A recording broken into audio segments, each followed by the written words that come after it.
All right. Okay, I got it. And, they're going to be telling us how we have to react, how we have to feel about it. And honestly, I'm tired about that. I'm tired of being told that how I have to feel. I know what's right and what's wrong. I feel really bad about this. I know it's terrible. And people are saying, oh, no, good things were done. No, it does not matter, guys. We were promised that there was going to be transparency. There was going to be arrest. All these files would be released in length, in detail. And what they do, they say, oh, it no longer exists. There's no way around this. They screwed us over. This is something that I cannot overlook. And if you're telling people, oh, well, you shouldn't feel this way, you're insane. I'm sorry, you are just insane. You're the same people who are telling us to trust the plan the entire time. The same people are calling us big MAGA and traitors, putting pressure on them and saying, no, you need to get on this. You need to arrest the deep state criminals. You need to release the files. No more excuses. No more moving the deadlines. I mean, I've seen others and also myself get attacked over and over for this. And that's what happens. You're part of the trust the plan cult. This is what you get: astronomical magnitude of humiliation and betrayal. So congratulations. This is what we got for that. I'm hoping everyone learns a valuable lesson from this, realizes you cannot trust the government. It's not just some little fun thing we say. No, you literally can never trust the government, and you have to put pressure on them to do the right thing and to get back on the right track. So, as it goes with MAGA, I was hoping this would be like an America First movement, not just, follow one man to hell or follow one man into this shit show. I'm hoping that, now we can actually fight for things we believe in and not just say, okay, we're just going to trust whatever direction they go in, because Donald Trump, this made it clear that he supports what the FBI and the DOJ did, that he supports them not releasing the files, not arresting anyone, not giving a Jack, what.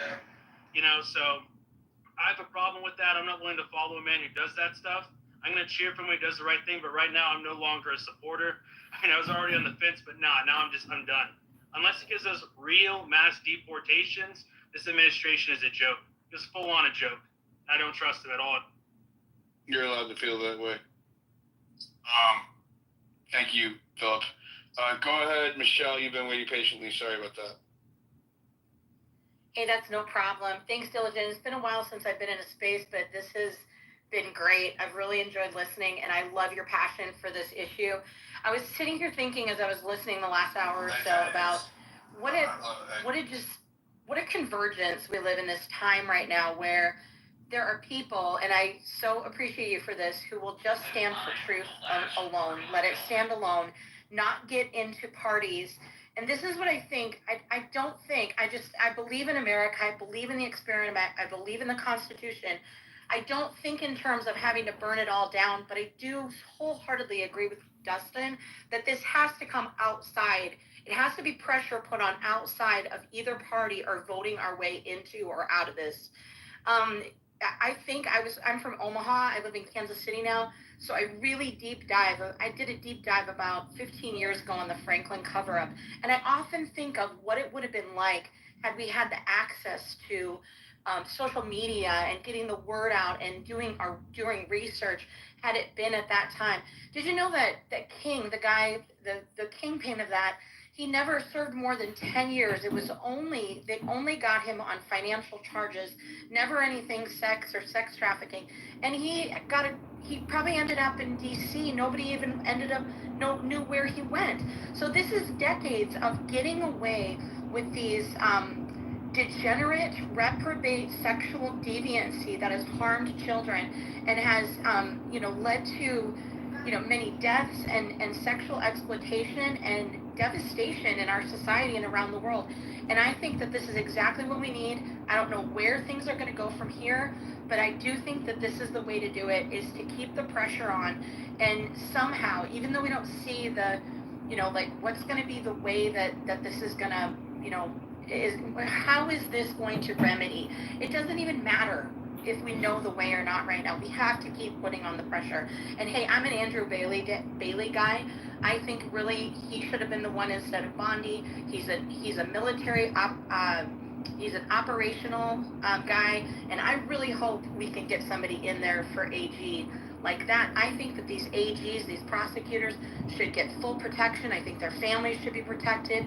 I think it should be just like what is it? I'm sorry, security detail. I think that they definitely need to be brought to justice within the justice system, but it has to be so these people who are prosecuting, I know their life, I'm sure their lives are getting threatened, I'm sure their families are, but this is, I never got into the Q movement, but thank goodness for the whole cabal thing and all the videos, and we know this cabal of sexual deviants that have preyed upon, it's fueled the abortion industry, it's fueled the, it's just awful. And I'm really thankful, Diligent, that you're here. I've enjoyed listening to everybody.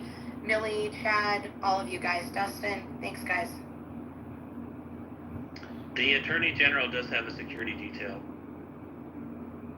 Yeah, we know that. They all do. All the cabinet members do. Go ahead, Emergent. Hey, appreciate it. Yeah, I just wanted to kind of riff a little bit on what some others saying, Dustin in particular. And I think that there's kind of if you just kind of take a step back here and just look at reality and politics such as it is, and most of us have been in this sphere and commenting on this for the last few years. And I think there is an underlying, I always listen to, there's the people that are, delusionally optimistic. Oh yeah, Trump's going to give us everything. He's going to lead us into battle like Genghis Khan, and we're going to take everything back. And then there's the doomers that are like, oh, Trump is just a psyop to make us think that he's, he's just a psyop for the deep state so that we think we're going to get stuff and we're not going to get anything. And I think the answer inevitably is somewhere in the middle, because politics is inevitably the art of you're trying to negotiate between the base and the supporters who elected you, and the voting blocks that put you in office, and the entrenched interests that, to one degree or another, are also their key supporters, right? And I think that what this reveals is, I don't think it means Trump is in on it. I think what it reveals is that the blackmail ring, the Epstein client list, what it reveals is that they are, at least for now, an entrenched enough interest that Trump either is not prepared to deal with that, or he does not believe he can at this time. And, it might be something that I think that's a very difficult pill to swallow, but I think at a bare minimum, that's what everybody should be. It's a bitter pill, but that's what everybody should be swallowing at this point. I don't think that means that we're not going to get anything we want, and I do think Trump is still going to make progress on some of the issues that he has been working on, but I think that's the reality.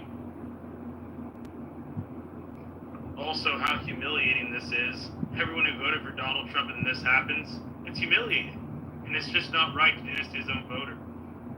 Yeah, I would. I don't see. How do you think the Democrat fundraising efforts are going right now? I bet you they're going pretty well. I'm not denying that this is a black stain. I don't think it means voting for Trump over Kamala Harris is humiliating. Frankly, I don't regret my vote. I think that's a ridiculous kind of take. I also. And to be clear, the Democrats are not any better. Just to be clear on that, the Democrats, they could have released it for 4 years. Yeah, they're also in on it. Didn't even try, didn't even attempt, didn't even call for it. But if you want to talk about. The fact that our side went out of their way and said, hey, we got truckloads. Hey, it's on the desk. Hey, we're going to release the files. Hey, these influencers stand in front of the White House and hold these binders to the entire world. I mean, why in the world would you do that if you're not going to release it? My God, that was just not very smart. What happened to the 200 files at the SDNY that they wouldn't turn over? Oh yeah, I remember at one point they said that was the reason. Oh, the real files are up there in New York, and then they had them all shipped down. Then we never heard another word about it. See, this is what's so confusing, and I just want to clarify what you guys are really touching on here. Because we have this synopsis that there's no client list, or this synopsis that he wasn't, I guess, blackmailing people and that he didn't kill himself. That's the truth that the government wants us to accept. But even according to their own claims, I mean, that doesn't mean that there wasn't trafficking of thousands of children. And so, you know, we heard Pam Bondi telling us explicitly that they have to go through all the videos and try and carve out the parts that we're protecting the victims and things of that nature. So why wouldn't you drop this while also indicting hundreds of people? Assume that they're not big name people, for whatever reason.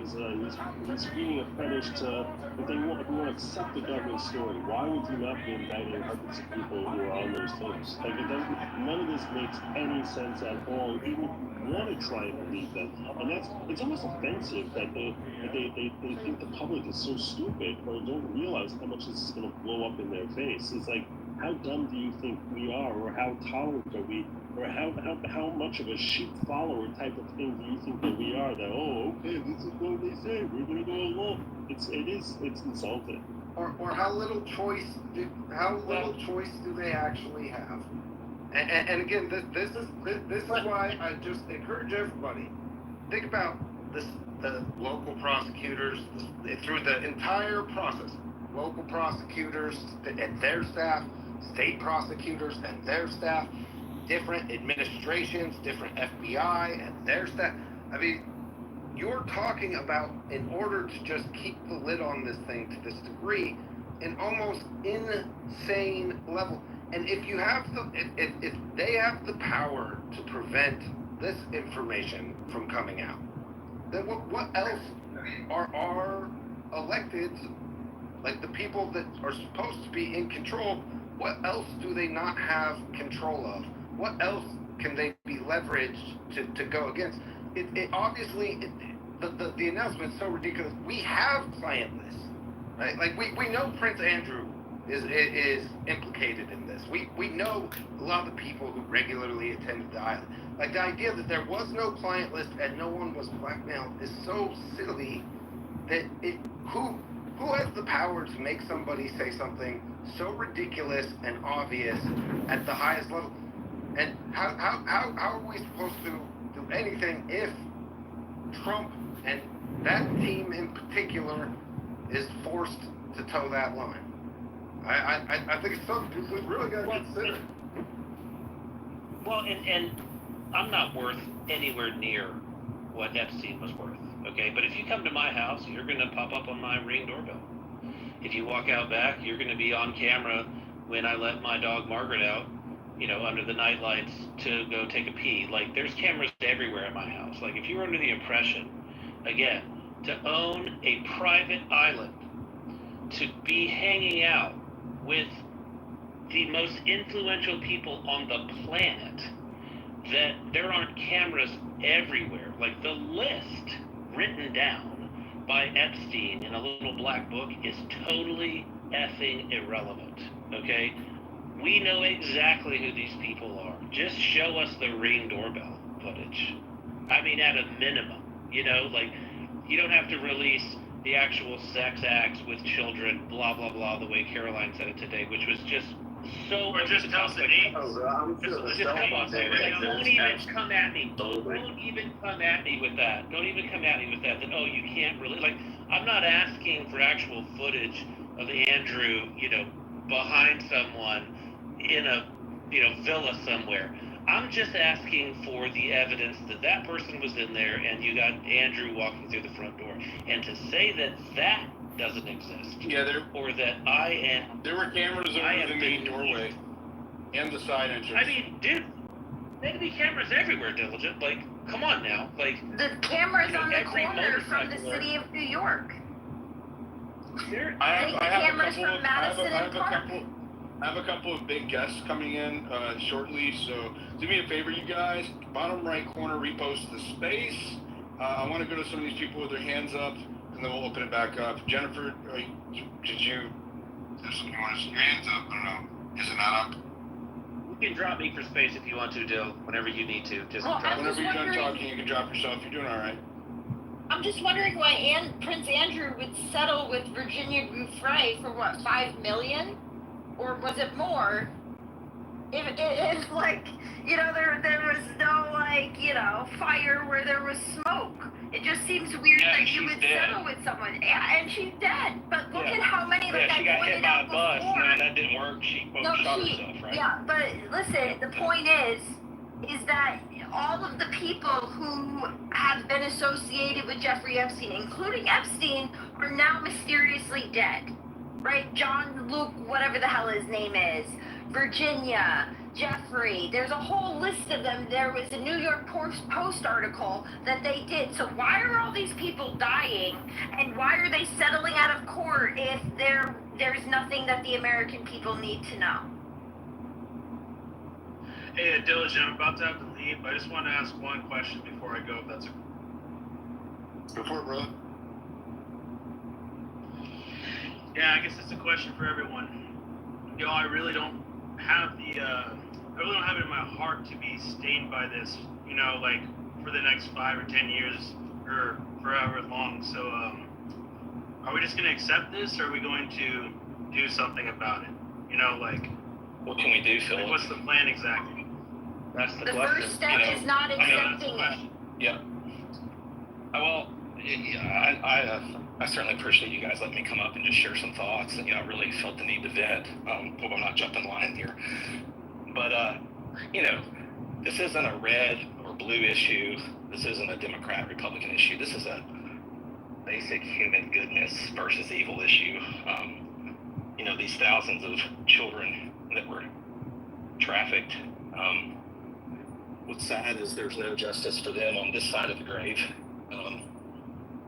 It looks like this has all been swept under the rug. What it really does make you feel like is you do feel powerless, and you do wonder what can be done, right? I mean, we thought that having our voices heard at the ballot box would make a difference, but when there's evidently this kind of power that's not elected by the people and for the people, it really does push you towards either resigning to the fact that this constitutional republic is done, or it pushes you to the other extreme, which I won't mention, out of fear that someone might come visit me. But that's the sadness of it. Your heart just breaks for the thousands of victims and the witnesses that have been silenced by their own death. And you do wonder what you can do. And I think it's very frustrating when we see that really they're all a part of one big club and we're not a part of that. So then the question is a third party approach the right approach? Well, I'm 45 and I've seen some of those third party approaches over the years. I would say that with the tools that we have today, there might be that opportunity to really organize. I don't know, but I'm just very heartbroken today. Well, quick question, Sugar. Yeah. Instead of having the third party run the general election, Right. might be a way to have our third party run in the primary, in the Republican primary. That way we can actually get our own hand-picked people to run the primaries. Is that not even possible? No. You can't run in a primary for a party that you're not part of. I think what we have to do is we have to limit the terms on some level. We have to call a constitutional convention of the states, if that's even possible. Oh my God, hell no. You are not opening up the Constitution with the very idiots that are fucking us. Sorry. No. We're not going to turn this into an America party shilling faction. We're also not going to turn this into a convention of the states. It's already been declared, even by you, Justin, that there's no way to vote your way out of this. Let's operate on that premise. I would like to propose some real things that I think need to be done. Okay, what's the solution? It's not a big. It's not a party that makes You might Sugar. Thank you. There is no magic silver bullet. Don't get me wrong. However, we need to push the Overton's window.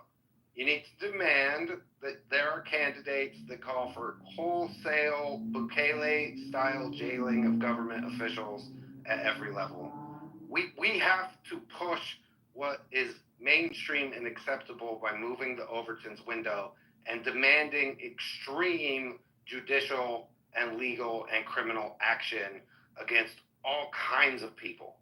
And I think we started that a little bit, which is why we're so upset that we sent people in that we thought were going to do it. Our job is now to quadruple down on our demands of what any candidate says as far as how far they're willing to go and how many people they're willing to arrest in order to clean the system out. Like, we have to push the Overton's window. If not a party, then maybe, Dustin, like we discussed earlier, maybe we could start like some type of group that, like an unofficial party, but like within the Republican Party that we can have run against. Oh, like MAGA? You mean like MAGA? MAGA?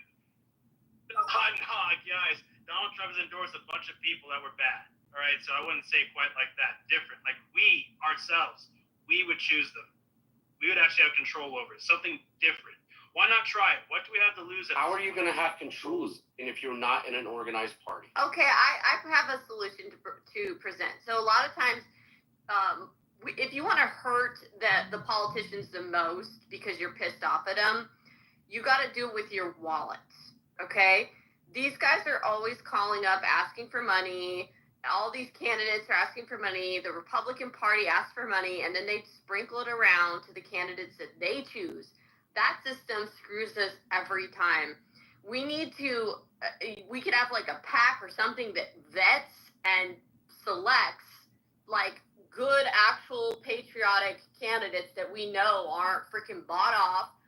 And then they could endorse them and they could fundraise to that PAC or something and then get behind those candidates individually. Or if you don't want to do it that way, you could just find the candidates individually and donate directly to them. But if you cut off the money supply to some of these other politicians and parties, that's going to hurt them the most. That's why I would say vote with your wallet. Yeah, I got to go. Diligent, thanks again for having me. And I really do think we should be willing to think outside the box on this, guys. I mean, seriously, isn't that how a lot of changes are made? Thinking outside the box, trying something a little bit different. I mean, if we fail, we fail. If we keep doing the same thing we do again and again, then we're definitely going to fail, right? So why not try something a little bit new?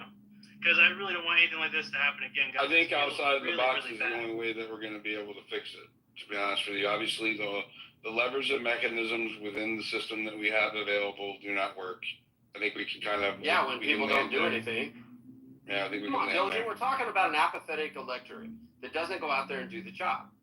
It's what it is. I mean, it's just what it is. You can laugh all you want, Dustin. You know it better than anybody. I do. We're going to move the football, but at the end of the day, if people aren't willing to get out there and do it, it's not going to happen. Then the issue is partially the process, right? The fact that you can't get people to go do it means that there's an issue systemic. Again, this gets down to the systemic level, which is we have a massive issue. I don't believe that there's anyone we can vote. Like Donald Trump, Kash Patel, Dan Bongino.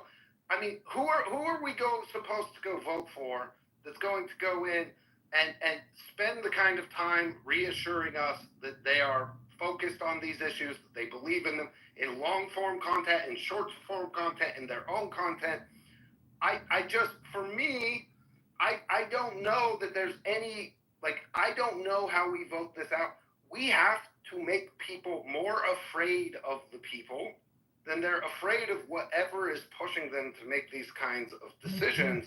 And that's a really challenging situation, especially because we're so cucked. I mean, no one here will even discuss the idea that maybe right? Our Declaration of Independence says that, like, when your government stops working for you, right? The only solution that is given to us is to remove them and either start over or completely replace it. And yet we're so afraid of even talking or bringing that and mentioning it, mostly because of like the PSYOPs, J6, and all the bullshit that we've been put through, that we're even afraid to talk about it amongst ourselves.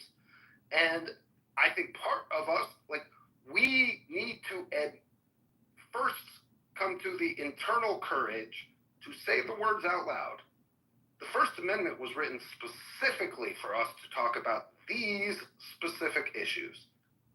And there is no path forward that does not involve pain and sacrifice. At the end of the day, we either, like, there will be people who suffer and there will be pain, and, right, you will come under attack again and again, like many of us have for a long time, in order to, like, advance it. But it starts with us having the courage to say the words out loud.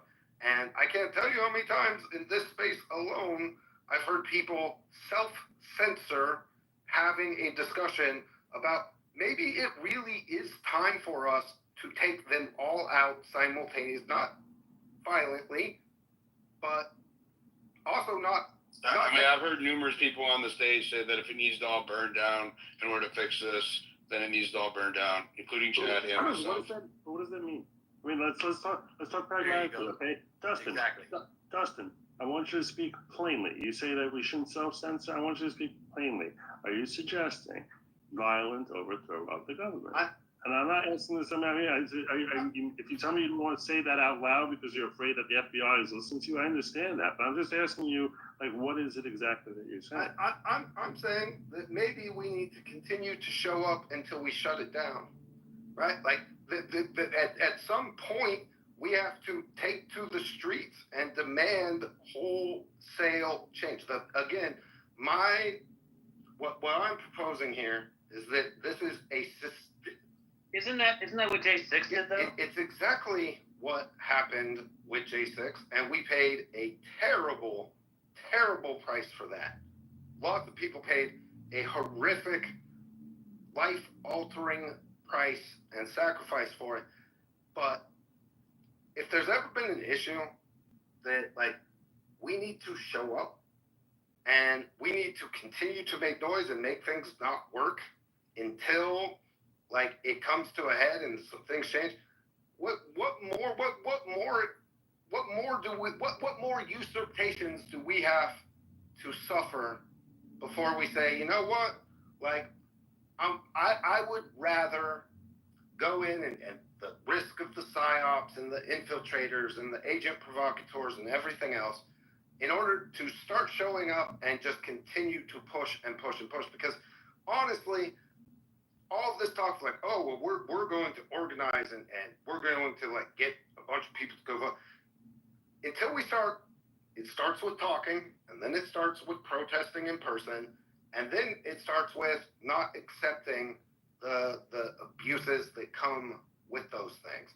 And no one's got a crystal ball, so I'm not saying that it definitely leads to violent revolution or whatever, but is anyone going to DC? Is anyone going to go protest outside of somebody's office? Or are we going to protest outside FBI offices? Or if Elon Musk, if you're listening and you want to help us fund an operation where people can afford to do that, I will gladly go protest against the Epstein files not being released, and I'm sure a lot of other Americans will. And I would help organize it, right? And I would set all other political differences aside with anybody who wanted to fucking stand. I'm sorry for swearing. Anybody who wanted and had the courage to come stand with us, I would 100% come back and do it again and make the call and do all of the things that we do to have the best, right? Like all of the peaceful protests that we've done for, you know, January 6th was the third of 3 DC rallies that were massive. I think we need to call people back out. I think this is a big enough deal, and I think that the message that would be sent to see a bunch of us, Trump supporters and MAGA people, showing up while Trump was president because we were so outraged, I think that would cause a stir and make noise that would be impactful in a way that just staying safe and talking about it in the comfort of our little bubbles online, it's not enough. It's just not enough. And if anything, hopefully it would send a chill down the spine of some of these pedophiles on the client list that the people are freaking coming for you. Let me go to Michael Tracy real quick. I would really like your opinion on this, Michael. Go ahead. Hey, somebody just sent me the link and suggested that I speak? Yeah, I sent an invitation to Ben. He might be busy though. So. Okay. So I would assume that this quote unquote take I'm about to give is going to be very different from what has been mostly said on this space. So just give me like a minute or two to expound, if you don't mind. Go ahead. So there became a point at which, from my perspective, the Epstein saga morphed into mythology more than something that was connected to reality. Now, am I defending Epstein? No, there is plenty of evidence that he was a dirtbag, that he procured young or underage or teenage girls for himself because of some weird fetish that he had, and most likely was guilty of a variety of criminal offenses stemming from that. However, the mythology stems from this assumption that's been so stridently believed for so long, especially on places like X and other online circles, that the Epstein saga must encompass a huge range of powerful people over whom Epstein had blackmail and had incriminating evidence of them engaging in illicit sexual behavior with children or underage people. And there's just not a whole lot of evidence backing that latter part of it up at this point. There is, though. Let him finish. That mythology really in large part stems from the original marquee accuser, Virginia Giuffre, who over 10 years ago now rattled off a huge list of prominent individuals to whom she claimed she had been trafficked. One of them was Alan Dershowitz. Now, leave aside one's feelings about Alan Dershowitz on any other issue. The fact is that between 2014 and 2022, Virginia Giuffre accused Alan Dershowitz of depraved criminal conduct, criminal sexual conduct, only to eventually admit in 2022 that she had falsely accused Dershowitz. This is the main accuser whose claims basically form the foundation for this entire ever-evolving mythology. Did you hear a lot of press coverage, really, to the fact that in 2022 the chief Epstein accuser had to admit that she was serially fabricating a false claim of sexual criminal conduct against a prominent individual? If you looked for it, maybe you could see it.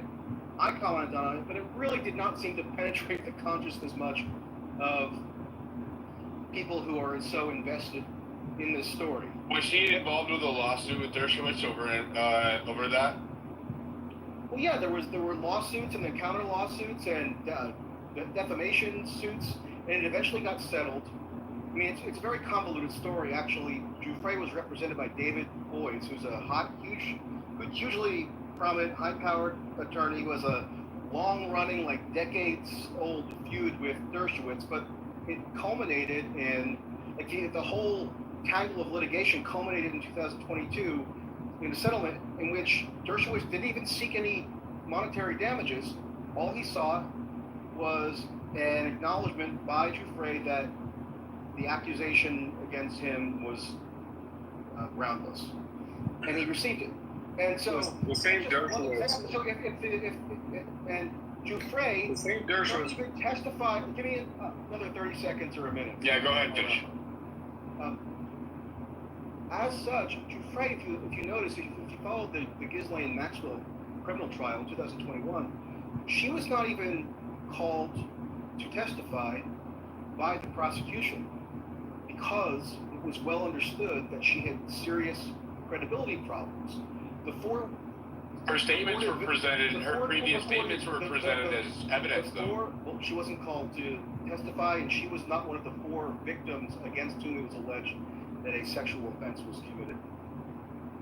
And Giuffre, unlike the 4 purported victims who were called to testify by the prosecution, Giuffre alleged widespread trafficking while those 4 did not. So the ones that the prosecutors actually had to prove beyond a reasonable doubt were credible enough to convict Maxwell did not even allege that they were trafficked to a third-party individual, so somebody beyond Epstein. And that's the core of this whole drama that we're in now, right? People think that there's this mass cover-up from the deep state or whatever of this extensive list of powerful individuals who have been caught engaging in this illicit conduct and now are going to have their crimes covered up in perpetuity.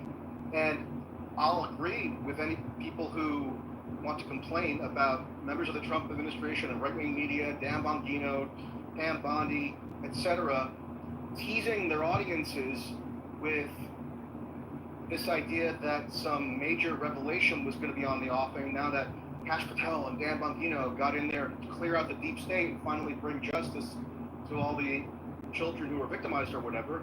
That's not really, from my perspective, them participating in a deep state cover-up. It's them just engaging in standard political charlatanism, because that's what Dan Bongino was, as like a Rumble or talk radio host who was just eating red meat to his audience. But then once he actually has to filter his podcast ramblings into the higher evidentiary standards of the criminal justice system, then of course he abandons all this scintillating teasing that he had just got done. So I'm not claiming I have the final story on everything related to Epstein. I just think that a lot of this really is overblown. And if you don't even, just to conclude, like last sentence, if you don't even allow for the possibility that the depiction of this whole story has been exaggerated by political charlatans to get everybody excited and think that they were going to be combating the deep state by electing Trump again and getting, tenacious deep state opponents like Kash Patel and I just want to correct something you said. In 2019, Dershowitz did seek monetary damages against Giuffre for defamation. So one thing that you said was incorrect, which was that she settled on the premise he wasn't seeking monetary damages in the lawsuit, and that she withdrew her statements without the threat of monetary loss. However, this is publicly available knowledge. In 2019, Dershowitz did file a defamation lawsuit seeking monetary damages against Giuffre. So that is some important context. I should clarify just to say that the final settlement did not entail. But there was a threat of massive money. But there was a threat of massive monetary loss. But at the same time, if you had been accused for nearly a decade of engaging in illicit sexual predation against minors, and the accusation was false, would you not be within your rights to potentially? I'm not saying that he wasn't. I'm not saying that he wasn't. But okay, I'll take that I'll take that clarification. It should have been more precise. Yeah, because it adds to the weight of that she didn't just abandon her position willy-nilly without the threat of some kind of greater loss, as it was being suggested. So I just wanted to clarify. Good Logic actually went to Ghislaine Maxwell's trial, so he could comment more to this than I can. Go ahead. Yeah, I'm a New York attorney, and I attended that trial every day. So I want to have a little exchange with you back and forth about some of the positions you took, and I think that it's important for the purposes of intellectual integrity to vet out all possibilities so we can appreciate when we've been triggered to mass think a certain way and knee-jerk react that way, and then and then either eliminate that as a possibility or verify, like you seem to have, that is a likely scenario. So I'd appreciate just a few minutes to vet that thought out that you were just saying, that this is a fomented mass hysteria about a story which is red meat for MAGA, but that has less legs to it than we've been led to believe. And the reason just to clarify, and I'll let you go, but I'm not saying that it's entirely mass hysteria. Obviously, Jeffrey Epstein confessed to procuring young girls or teenage girls to gratify his sexual desires. So, right. I'm not claiming that part is right. hysteria. It's the broader mythology that's been constructed around it. The mythology that involves third parties, which is really the key element here. Correct. Whether or not that this entire scheme was designed to feed his individual tastes, or it had a much broader agenda of trying to feed the appetites of other people who might have similar perverted sexual tastes that he has, and then blackmail them, extort them, or ingratiate them and himself with them one way or another.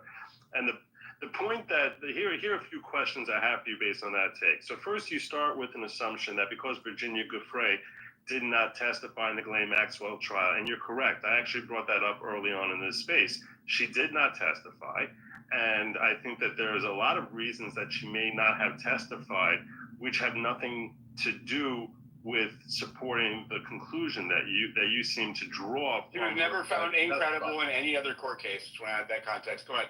Right, and so the point that I'm getting at is Maureen Comey, who is the head prosecutor for that case, specifically charged Ghislaine Maxwell for feeding Jeffrey Epstein's individual appetite. And once you frame the charges in that way, and you can make a case, and you wouldn't make the case, I would assume, that the reason she framed that is because that's what we have evidence of. We don't have evidence of the other stuff that he's trying to feed the appetite of multiple people, but that she was working to feed his individual tastes. And in that sense, once you frame the charges that way, there's no reason to bring Virginia Giuffre in there. I think you seem to be drawing a conclusion that Virginia Giuffre's withholding her from testifying is implying that there's some sort of shortcoming in her credibility. And my point back to that is no. Once you frame the charges a particular way, now you make Virginia Giuffre extraneous. And if anything, you can make an argument. The defense certainly would have made the case, because they were very skilled defense attorneys. They would have certainly made the case that that her testimony is going to be something that is a distraction from the ultimate charges, and is designed to paint him in a negative light with things that are unrelated to the underlying charges. So Can I respond to the Virginia Giuffre point, and then you can make your other points? Yeah. Okay, so I bring her up not solely in relation to the Maxwell trial of 2021. I brought her up primarily to posit what I would contend is her central role in fostering and creating this wider mythology, as I would call it, around Epstein. See, the way that you phrase it as mythology, though. In that she's the one who, over 10 years ago now, filed a lawsuit in which she accused a huge array of prominent individuals of sex trafficking, including Dershowitz, the claim she later specifically recanted. She did not even bring an individual lawsuit against other individuals that she had initially named, like former Senate Majority Leader George Mitchell, or Bill Richardson, or other people whose names escape me now, who were associated with various powerful institutions. She brought litigation against Dershowitz, which she ended up having to recant pursuant to a settlement. She did bring litigation against Prince Andrew, who was in the middle of a enormous PR crisis after his infamous BBC interview, when he was obviously not he didn't put on a very sympathetic or persuasive performance to most viewers. And then there's also her Ghislaine Maxwell litigation. I mean, you would think that her other accusations against a whole slew of powerful people to whom she claimed that she had been trafficked had been amply established by the factual record up to this point, given the knee-jerk reflex so many people have to assume that if the quote unquote Epstein files are not being released as they were as promised, that must mean that there's this huge universe of powerful people whose sexual depravities have been covered up by the Trump administration. And I just think that's not well founded in the factual the way record. that you frame it, hold on. I want to push back on something you said. The way that you frame it as mythology completely undermines the possibility if there is any factual basis to it or not, right? You're not leaving the door open for potential evidence when you're framing it as something that's completely fabricated from beginning to end because it's based in a history that's long lost to us, right? When I call it that's the way mythology, you're I'm not framing saying it. that every last aspect of the Jeffrey Epstein story is literally fabricated, but things that have a core of truth to them can then take on mythological components over time as they get exaggerated and put into like a popular lore that's sort of divorced from So do you think factual that record. That's what I would do you think that Jeffrey had the resources to take on all of these individuals that she named in this so-called network in lawsuits, by herself? Well, having David Boies as her lawyer is a pretty good resource, isn't it? And she was successful in many regards, correct? She succeeded against Prince Andrew. Yeah.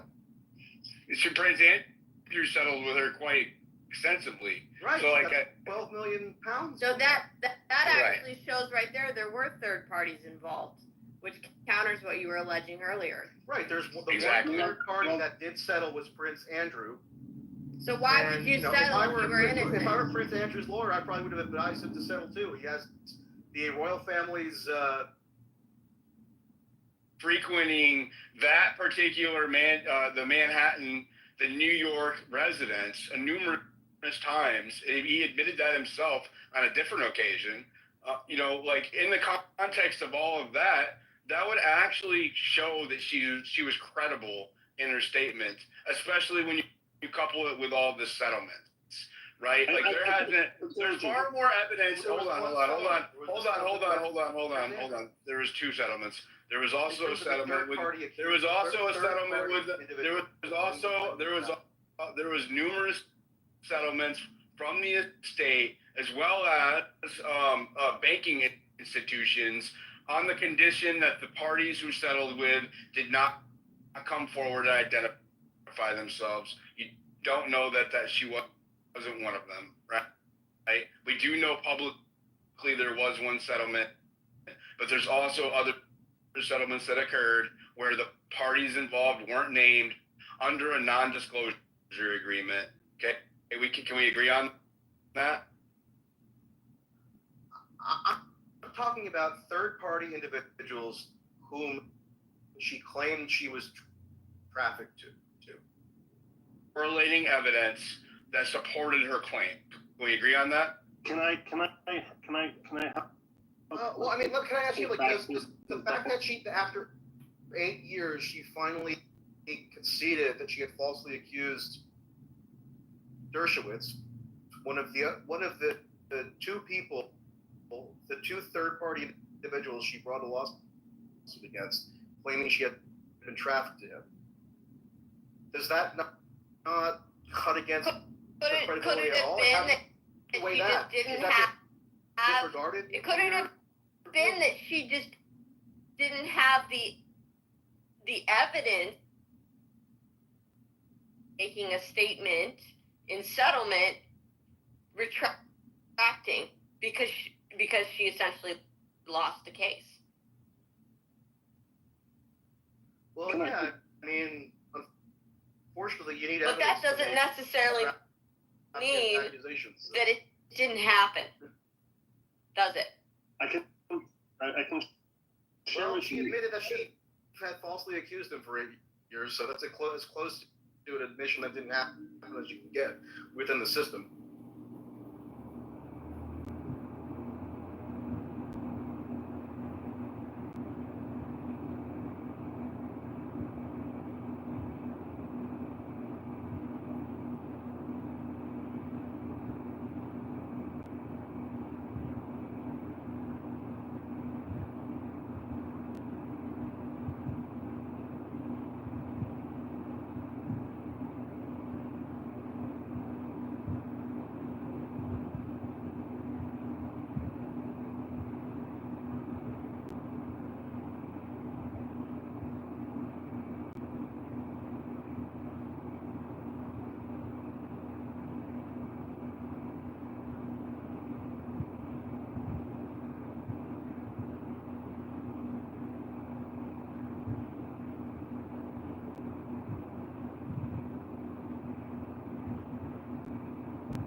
kept talking shit. Like, I thought that was what you clubhouse people like. so I dropped him in the goo. And with Philip, he went and explained it. Then I let him come back up. Now, in the beginning, I said, Google what you're talking about at least before you come up here talking crazy. And when I dropped him, and then I brought him back up, and I brought up the cheeseburgers and eating a bar of candy every day. So those are the 10 things we've discussed so far. Do you have any thoughts that you want to contribute or add to that? No, I think as a broad outline, that's pretty good, Alan. I would just say one thing that you kind of brushed into was the institutions, and I think the problem that has occurred within them is we've seen politicalization within the institutions, and I think whether you're